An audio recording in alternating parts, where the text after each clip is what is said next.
chopped molokhia o yung saluyot, frozen siya. Isang pirasong manok, already chopped. Crushed garlic, I already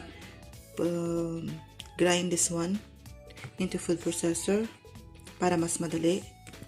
Cumin powder, black pepper, coriander powder, 1 whole tomato, and diced onion. Let's start. Maglalagay lang tayo ng mantika sa pot. Konting mantika lang panggisa sa sibuyas. Yan.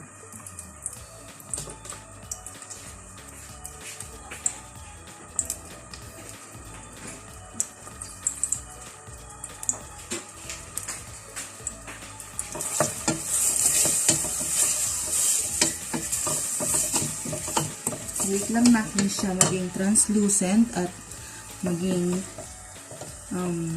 golden in color. Hanggang mag-iba yung kulay ng sibuyas.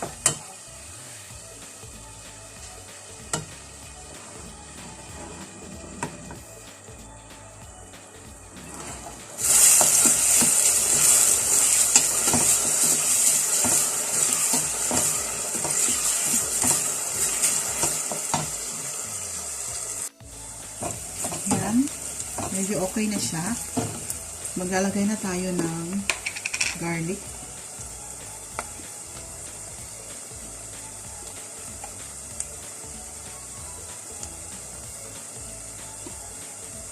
Walang tansya-tansya guys. Basta ganito lang siya karami. Mga nasa 2 tablespoon yan. Ako kasi hindi ako nag-measure.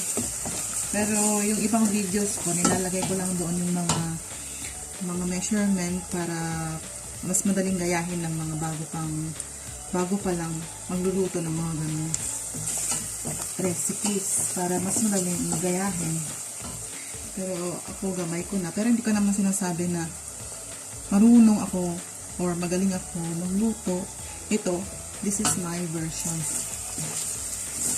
Kasi ito naman yung tinuro sa akin na gusto nila. Gusto nila ng maraming sibuyas at saka bawang. Yan.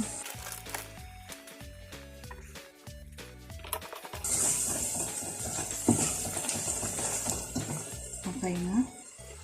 Nalagay ko na rin itong manok para masangkot siya. Nalagay ko siya ng maliliit.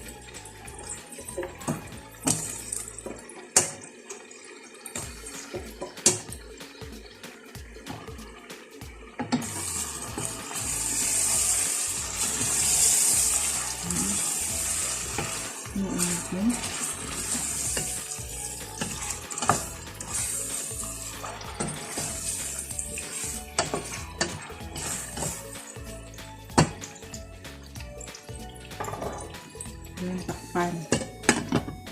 Hintayin natin maluto yung manok. Then, mag-add na tayo ng mga spices na. Ayan, nasangkot siya na siya ng lunch. Ngayon, maglalagay na lang tayo ng spices. Ngayon, maglalagay ko na lang siya sa kutsara.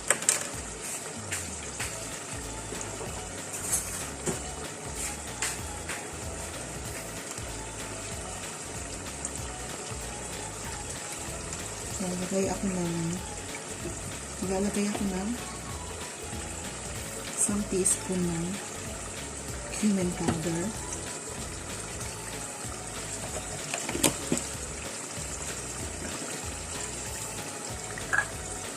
isang teaspoon ng coriander powder,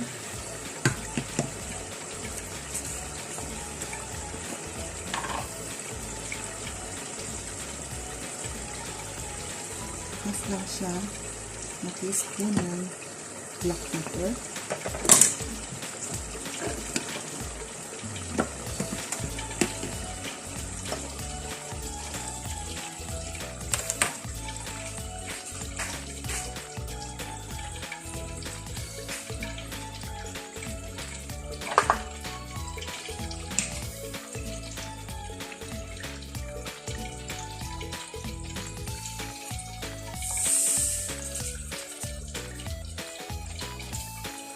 Depende sa panlasa nyo guys, yung asin. Yung asin. Lalasahan nyo na lang mamaya. Hindi maalat. Ganun lang yun.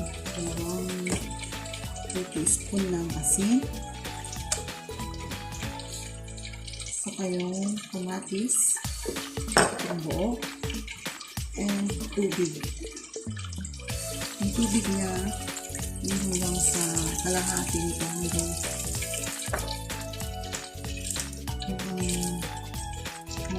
takpan yung manok.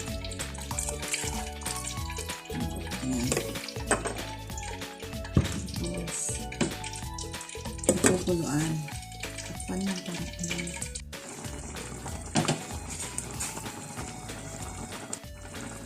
now we can put the frozen molokhia. It's already thawed.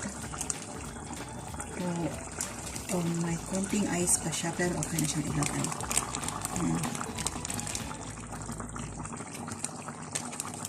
Hindi natin ang tahulog. It's okay.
The last is half slice of lemon.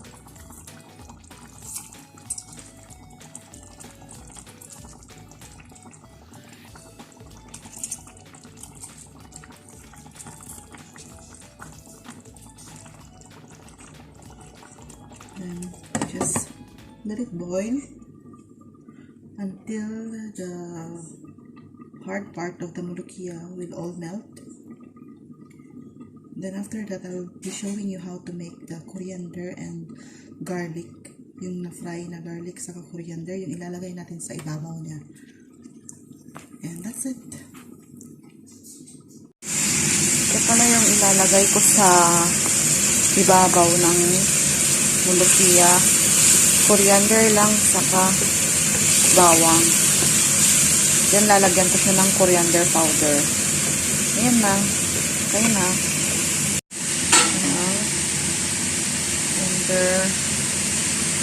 Powder.